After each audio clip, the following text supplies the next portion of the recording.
channel Pencil Biology. In today's video, we are going to learn about hypersensitivity part 2. Regarding hypersensitivity part 1, I have already uploaded a video on my channel. You will be able to find its link in the description box. So if we see about hypersensitivity part 2, as I have mentioned in my previous video, what is hypersensitivity? Hypersensitivity is जब हमारी body बहुत ज़्यादा हाइपरली active हो जाती है किसी भी reasons की वजह से, जैसे कि जेनेटिक रीजंस होते हैं बेसिकली, उनकी वजह से अगर हमारी बॉडी बहुत ज़्यादा एक्टिव हो चुकी है किसी एक ऐसे एंटीजन के खिलाफ जो कि हमारे लिए इतना हार्मफुल नहीं है, स्टिल उसके लिए अगर हमारी बॉडी हाइपर एक्टिव हो चुका है, हमारा इम्यून रिस्पॉन्स हाइपर एक्टिव हो चुका है, तो वो होती है hypersensitivity. If we basically talk about hypersensitivity part 2, so why it is occurring? It is occurring due to the two antibodies, that is IgM और IgG.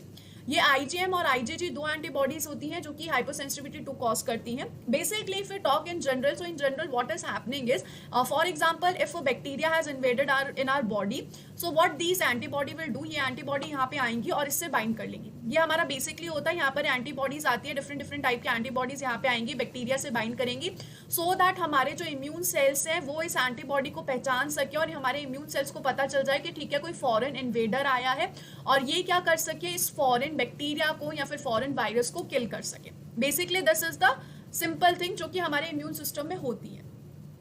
पर अगर अब यहाँ पर कुछ ऐसा हो गया कि हमारी जो बॉडी है वो कुछ ज़्यादा ही एक्टिव हो चुकी है, इतनी ज़्यादा एक्टिव हो चुकी है कि वो हमारे नॉर्मल सेल्स को भी डिस्ट्रॉय करने लग जाए या फिर एक बारी में बहुत सारे सेल्स डिस्ट्रॉय कर रही है, तो वो हाइपर सेंसिटिविटी की कंडीशन होती है. यहाँ पर होगा क्या, यहाँ पर ये एक सेल प्रेजेंट है, इस सेल पे आके कौन बाइंड करेगा, इस सेल पे आके ये दोनों एंटीबॉडीज बाइंड करेगी, या तो फिर IgM बाइंड करेगा या फिर IgG आके बाइंड करेगा, और फिर ये इस तरीके से किसी भी इम्यून रिस्पॉन्स के थ्रू ये वाला जो सेल है इसका डिस्ट्रक्शन करवाएगा. ठीक है, इस टाइप के डिस्ट्रक्शन को इसलिए बोला जाता है एंटीबॉडी मेडिएटेड डिस्ट्रक्शन, क्योंकि यहाँ पर ये डिस्ट्रक्शन इसने करवाया है. अब ये जो डिस्ट्रक्शन है ये 3 तरीके से हो सकता है, वो तीनों ही तरीके हम यहाँ पे देख लेते हैं. सबसे पहला जो डिस्ट्रक्शन ये करवाते हैं वो होता है through complement system. Complement system में कॉम्प्लीमेंट प्रोटीन आते हैं, ये प्रोटीन मॉलिक्यूल्स होते हैं, छोटे छोटे प्रोटीन मॉलिक्यूल्स होंगे जो कि क्या कर सकते हैं, जो कि हमारा जो सेल है जिसको हमने डिस्ट्रॉय करना है उसमें पोर्स बना सकते हैं. तो यहाँ पे फॉर एग्जांपल एक सेल प्रेजेंट है, इससे आके सबसे पहले किसने बाइंडिंग की, इससे आके सबसे पहले एंटीबॉडी ने बाइंड किया. इस एंटीबॉडी का यहाँ पर FC रीजन प्रेजेंट होता है. इस FC रीजन पे आके कौन बाइंड करेगा, इस FC रीजन पे आके कॉम्प्लीमेंट सिस्टम के कुछ प्रोटीन्स आके बाइंड करते हैं, जैसे कि C1 protein, C2 protein, C3, C4, C5, ऐसे इनके प्रोटीन्स होते हैं. तो यहाँ पर आके कुछ प्रोटीन बाइंड किया, फॉर एग्जाम्पल अगर हम ले लें C1 प्रोटीन आके यहाँ पे बाइंड किया, तो इसके बाद ये क्या करेगा, इसके बाद ये पूरी एक कैस्केड शुरू कर देगा जिसमें एक के बाद एक प्रोटीन एक्टिव होते जाएंगे, प्रोटीन एक्टिव होते जाएंगे, और इस तरीके से फाइनली ये क्या करेंगे, फाइनली इस सेल में पोर क्रिएट कर देते हैं. एक बार अगर इस सेल में पोर क्रिएट हो गया तो फिर ये सेल ऑब्वियसली सर्वाइव नहीं कर पाएगा, बहुत सारे पोर्स क्रिएट होंगे जिसकी वजह से सेल डिस्ट्रॉय हो जाएगा. तो सबसे पहला तरीका यहाँ पर ये होता है हाइपरसेंसिटिविटी 2 में कि सबसे पहला कॉम्प्लीमेंट सिस्टम के थ्रू हमने डिस्ट्रॉय कर दिया इस सेल को. ठीक है, अगर आपको कॉम्प्लीमेंट सिस्टम के बारे में इन डिटेल पढ़ना है तो ऊपर आपको आई बटन में इसका लिंक दिख रहा होगा, आप उससे पढ़ सकते हैं. यहाँ पे अगर हम सेकेंड मेथड देखें किस तरीके से यहाँ पे डिस्ट्रॉयल चलता है, तो सेकेंड मेथड में होता है फेगोसाइटिक सेल्स के थ्रू. यहाँ पर कुछ फेगोसाइटिक सेल्स आ सकते हैं जो कि क्या करेंगे, जो कि इसको डिस्ट्रॉय करेंगे. For example we have this cell, यहाँ पे हमारे पास एक सेल प्रेजेंट है, इससे बाइंडिंग कर रखी है एंटीबॉडी ने. अब ये एंटीबॉडी किस तरीके से वर्क करेगा, ये एंटीबॉडी वर्क करेगा एब्सोनेंट मॉलिक्यूल की तरीके से एक्ट करेगा. ऑब्सोनेंट मॉलिक्यूल का मतलब क्या, कि ये जो मॉलिक्यूल है यानी कि ये जो एंटीबॉडी है इसका FC रीजन बाइंड कर सकता है एक ऐसे सेल के साथ जो कि क्या करेगा, अगर हमने इस सेल को एक्टिव करवा दिया तो ये वाला सेल इस सेल का क्या करेगा, फेगोसाइटोसिस कर लेगा. फेगोसाइटोसिस को अगर सिंपल लैंग्वेज में बोले तो इस सेल को खा जाएगा. तो ये सेल्स कौन कौन से हो सकते हैं, या तो फिर न्यूट्रोफिल हो सकता है, या फिर न्यूट्रोफिल के अलावा यहाँ पर मैक्रोफेज सेल्स हो सकते हैं. इनको एक्टिवेट कर दिया और कुछ नहीं किया, जो हमारा एंटीबॉडी था उसका FC रीजन जाके बाइंड हुआ न्यूट्रोफिल या मैक्रोफेज सेल से, और उसने न्यूट्रोफिल और मैक्रोफेज सेल को एक्टिव कर दिया, जिसकी वजह से उस सेल ने उस सेल को खा गया, फेगोसाइटोसिस कर दिया, जिसके ऊपर एंटीबॉडी बाइंड थी. तो ये सेकेंड मेथड होता है. अगर हम थर्ड मेथड की तरफ मूव करें तो थर्ड मेथड यहाँ पे थोड़ा सा डिफरेंट होगा बट लगभग सेम है. फिर से हमारे पास ये सेल प्रेजेंट है, इस सेल पे आके एंटीबॉडी ने बाइंड किया हुआ है. अब यहाँ पर ये जो एंटीबॉडी का FC रीजन है, ये एक स्पेसिफिक सेल को एक्टिवेट करता है और उस सेल का नाम होता है ADCC सेल। यहाँ पर इस स्पेसिफिक सेल को एक्टिवेट करेगा जिसका नाम होगा ADCC सेल। ADCC यानी कि एंटीबॉडी डिपेंडेंट, नाम से ही पता चल रहा है antibody dependent cytotoxic cell. Cytotoxic मतलब ऐसा सेल जो कि सेल के लिए टॉक्सिक है, साइटोटॉक्सिक सेल। तो यहाँ पर ADCC के पास क्या प्रेजेंट होगा, इस FC के लिए रिसेप्टर प्रेजेंट होगा, जिसकी वजह से ADCC क्या हो जाएगा, ADCC एक्टिव हो जाता है। अब ये ADCC कुछ चीजें रिलीज करता है, जैसे कि यहाँ पर ये रिलीज करेगा एक मॉलिक्यूल जिसका नाम होता है परफोरिन। ये परफोरिन क्या करेगा, यहाँ पर इस सेल की प्लाज्मा मेम्ब्रेन पे पोर्स क्रिएट कर देगा। उसके साथ साथ ही ये एक और मॉलिक्यूल को रिलीज करेगा जिसका नाम होता है ग्रेन एंजाइम, और ये ग्रेन एंजाइम जाके इस सेल को अंदर से पूरी तरीके से डिस्ट्रॉय कर देगा। तो इस तरीके से ADCC काम करता है। इसका जो नाम है, एक्चुअल में जो सेल होते हैं कौन से होते हैं, नेचुरल किलर सेल्स। ये भी इम्यूनिटी के सेल्स होते हैं, इम्यून रिस्पॉन्स के सेल्स होते हैं। तो इस तरीके से 3 तरीके से सेल मेडिएटेड डिस्ट्रक्शन हो सकता है। अब ये जो सेल मेडिएटेड डिस्ट्रक्शन है, ये हाइपर सेंसिटिविटी में किस तरीके से बदलता है, इसके बारे में हम देख लेते हैं।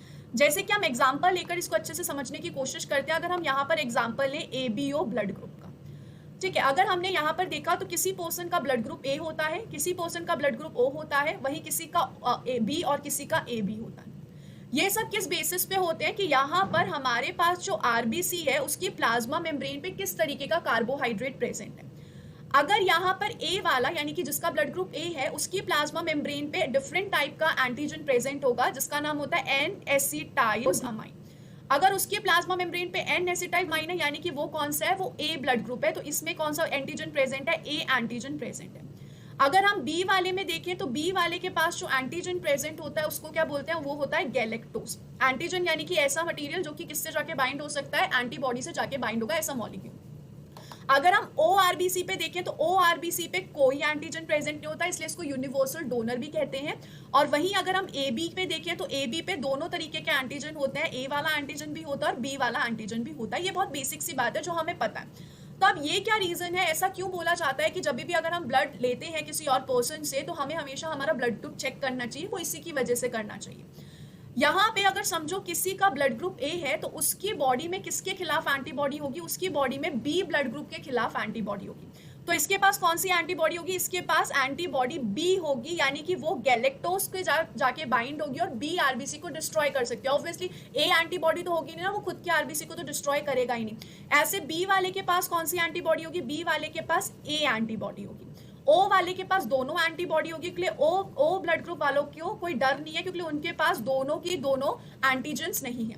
वहीं AB वाले के पास कोई एंटीबॉडी नहीं होगी। ये तो बहुत बेसिक सा कॉन्सेप्ट होता है। अगर हम यहाँ पर इसको इन डिटेल समझने की कोशिश करें और देखें कि किस तरीके से ये हार्मफुल होता है और किस तरीके से ये हाइपर सेंसिटिविटी कॉज कर सकता है।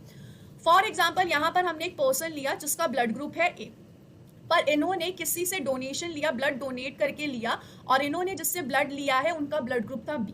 अब ये जो B ब्लड ग्रुप है वो किस में चला गया, उनका ब्लड चला गया A ब्लड ग्रुप वाले पर्सन में। अब यहाँ पर इनकी बॉडी में क्या हो गया, इनकी बॉडी में ऐसे RBCs आ चुके हैं जिनकी प्लाज्मा मेम्ब्रेन पे प्रेजेंट है B एंटीजन।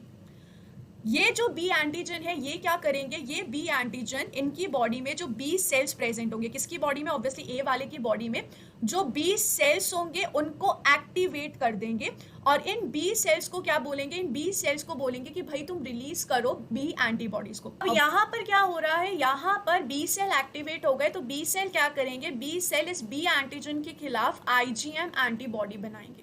ये IgM एंटीबॉडी जाकर इस B एंटीजन के साथ बाइंड करेगी, क्योंकि ये कौन सी एंटीबॉडी है, B एंटीबॉडी है जो कि B एंटीजन से बाइंड करेगी। इसके बाद ये एक्टिवेट करेगी कॉम्प्लीमेंट सिस्टम को, और एक बार अगर इसने कॉम्प्लीमेंट सिस्टम को एक्टिवेट कर दिया, सारे ये जो RBCs हैं ये सारे के सारे RBCs हो जाएंगे डिस्ट्रॉय, जो कि इन्होंने एक डोनर से लिए थे।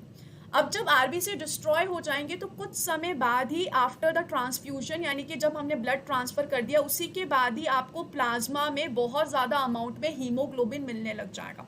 प्लाज्मा में बहुत ज़्यादा अमाउंट में फ्री हीमोग्लोबिन हो जाएगा, इसलिए RBC में हीमोग्लोबिन था जो कि डिस्ट्रॉय हो चुका है। RBC डिस्ट्रॉय होगा तो हीमोग्लोबिन बाहर निकल आएगा। इसी के साथ जो किडनी है वो भी क्या करने लग जाएगी, किडनी भी हीमोग्लोबिन को रिलीज करने लग जाएगी यूरिन में। तो ऐसी कंडीशन में आपको हीमोग्लोबिन यूरिया मिलेगा, हीमोग्लोबिन यूरिया। तो इस कंडीशन में बहुत ज़्यादा अमाउंट में डिस्ट्रक्शन होगा आरबीसीज का, क्योंकि आपने काफ़ी अच्छा खासा अमाउंट लिया होगा डोनर से और अपनी बॉडी में जो है उसका ट्रांसफ्यूजन करवाया होगा। तो ये पहली कंडीशन होती है, ये पहला एग्जाम्पल है हाइपोसेंसिटिविटी 2 का। ऐसा ही एक और एग्जाम्पल होता है जो कि देखा जाता है मदर में एंड जो सन या फिर डॉटर है, यानी कि हम बोल सकते हैं फीटल में। तो वो केस आता है RH positive and RH negative का। ये RH पॉजिटिव और RH नेगेटिव में क्या फ़र्क होता है, यहाँ पर जो RBC प्रेजेंट है, अगर उस RBC में D एंटीजन प्रेजेंट हुआ तो उसका मतलब है कि वो पॉजिटिव है, यानी कि उनका जो ब्लड ग्रुप है पॉजिटिव ब्लड ग्रुप है। और अगर किसी के RBC में ये D एंटीजन प्रेजेंट नहीं है तो उनका ब्लड ग्रुप होगा नेगेटिव। ठीक है, तो जिस पर्सन की बॉडी में ये D एंटीजन प्रेजेंट नहीं है, यानी कि ये वाला जो पर्सन है ये किसकी सिंथेसिस करेंगे, ये D एंटीबॉडी की सिंथेसिस करेंगे। वहीं इनकी बॉडी में कोई एंटीबॉडी नहीं बनेगी D से रिलेटेड, क्योंकि उनके खुद के पास ही एंटीजन है, वो खुद के घर को तो जलाएंगे नहीं ना, क्योंकि उनकी खुद के पास ही D एंटीजन प्रेजेंट है। अब यहाँ पर दिक्कत कब आती है, अब यहाँ पर दिक्कत तब आएगी जब एक मदर है जिनका ब्लड ग्रुप तो RH नेगेटिव है, लेकिन उनका जो फीटस है, यानी कि उनका फीटल होगा उसका ब्लड ग्रुप कौन सा है, RH पॉजिटिव है। ये कब हो सकता है, जब फादर का ब्लड ग्रुप भी कैसा हो, RH पॉजिटिव हो। तो अगर फीटस का ब्लड RH पॉजिटिव है, उस कंडीशन में दिक्कत आने लगती है। होगा क्या, यहाँ पे फॉर एग्जाम्पल हमने लिया कि फर्स्ट प्रेगनेंसी हुई, ड्यूरिंग द फर्स्ट प्रेगनेंसी कोई दिक्कत नहीं होगी, क्योंकि लिए हमें मदर की जो बॉडी है उनमें क्या करना पड़ेगा, मदर की बॉडी में हमें बी सेल को एक्टिवेट करना पड़ेगा। जैसे कि अभी मैंने कहा था हमने बी सेल को एक्टिवेट किया था, और ये बी सेल तभी एक्टिवेट होंगे जब यहाँ पर एंटीजन मॉलिक्यूल आके बाइंड करता है।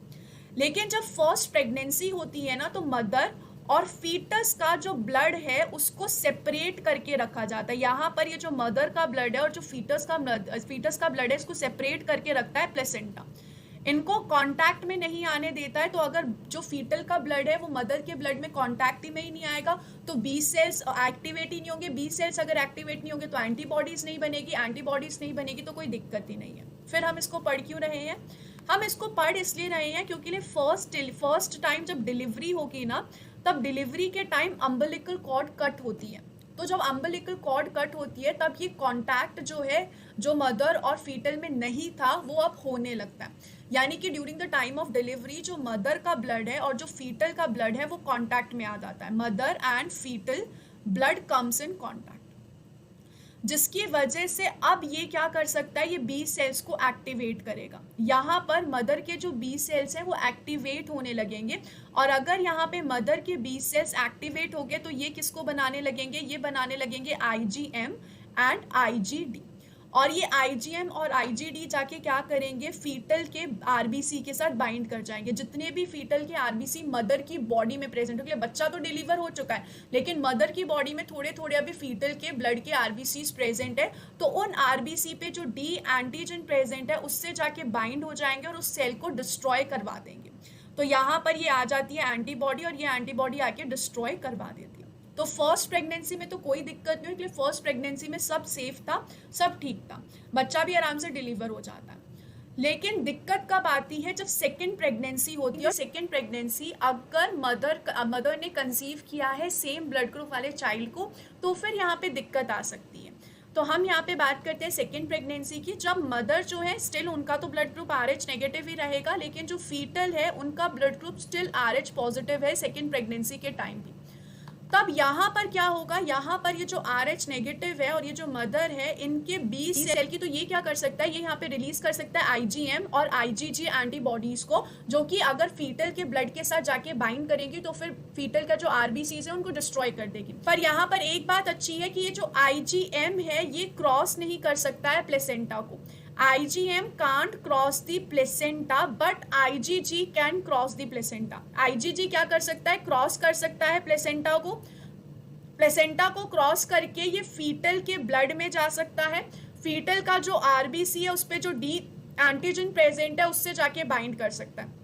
और अगर ये उससे जाके बाइंड करेगा, जिसकी वजह से क्या हो सकता है, जिसकी वजह से यहाँ पर और सेल्स आ सकते हैं या फिर कॉम्प्लीमेंट सिस्टम आ सकता है, और ये कॉम्प्लीमेंट सिस्टम और ये सेल्स क्या कर सकते हैं, इसको डिस्ट्रॉय कर सकते हैं, RBC को डिस्ट्रॉय कर सकते हैं। अगर ये आरबीसी बहुत ज़्यादा डिस्ट्रॉय हो जाएंगे तो इसको क्या बोलते हैं, हीमोलाइटिक कंडीशन आ सकती है, जिसमें आरबीसी काफ़ी नंबर में डिस्ट्रॉय किए जा रहे हैं, जो कि उस फीटल के लिए हार्मफुल भी हो सकता है और फेटल भी हो सकता है अगर बहुत ज़्यादा अमाउंट में डिस्ट्रॉय कर दिए गए आरबीसी।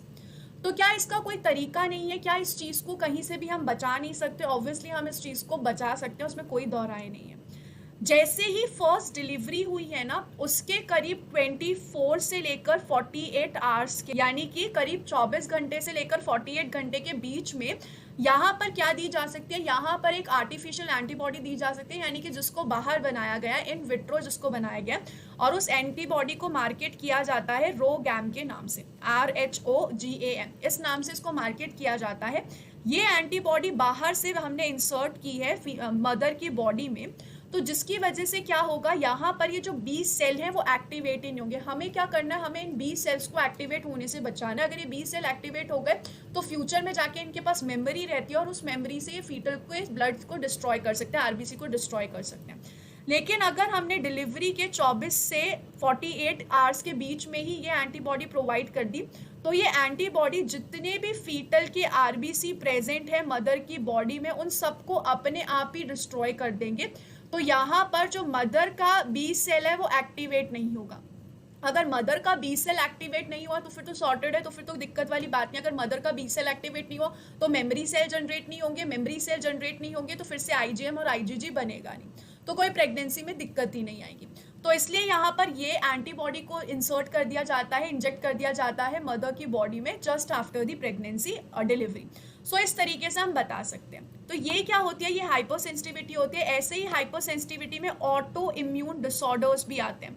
ऑटो इम्यून डिसऑर्डर में भी सेम बात चलती है कि जो हमारे खुद के सेल्स हैं, जो हमारे नॉर्मल सेल्स हैं, उनसे आके बाइंड हो चुकी है एंटीबॉडी। अगर अब इनसे आके एंटीबॉडी बाइंड हो जाएगी तो ऑब्वियस सी बात है यहाँ पर सेल्स आएंगे, जैसे कि एडीसीसी सेल्स या फिर फेगोसाइटोसिस सेल, और इन सेल्स को क्या करने लगेंगे, इन सेल को डिस्ट्रॉय करने लग जाएंगे।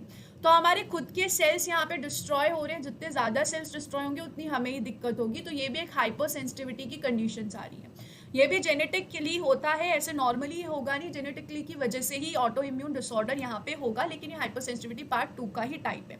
तो हाइपर सेंसिटिविटी पार्ट 2 किसकी वजह से होती है, टाइप 2 किसकी वजह से होगी, आईजीएम और आईजीजी एंटीबॉडी की वजह से होती है।